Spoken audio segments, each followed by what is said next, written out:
কিছু প্রেগনেন্সির মুহূর্তগুলো আমি তোমাদের সামনে তুলে ধরছি। তো হসপিটালে আমার একবার সিরিয়াস হয়ে যাওয়ার জন্য আমাকে একবার ভর্তি হতে হয়েছিল।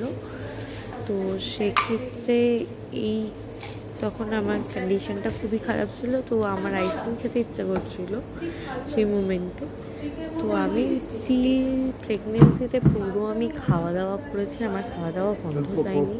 আর প্রেগনেন্সি এমন একটা সুযোগ ছিল যেখানে তোমার যা যা ইচ্ছা হচ্ছে, যা যা খেতে ইচ্ছা হয়েছে, আমার সবাই সবার জায়গায় নিয়ে গিয়ে সেটা আমাকে চিল দিয়েছে। কোনো রকম কোনো প্রবলেম আমার যেহেতু হয়নি খাওয়া নিয়ে, সেহেতু আমি খেয়েওছি। শুধু আমার শরীরটা মাঝে মাঝে খারাপ হয়েছে, তো আমি অ্যাডমিট হয়েছি 2-1 বার।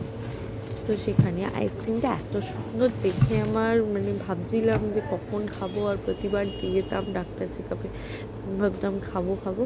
তো লাস্ট ভর্তি হওয়ার আগে খেয়েছিলাম। এই আইসক্রিমটা এরকমভাবে বানাচ্ছে দেখো, তো খেয়েছিলাম, খুব মজাও লেগেছিলো।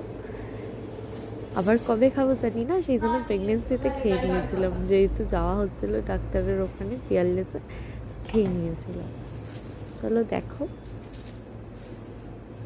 আরও কিছু ক্লিপস আছে দেখাবো।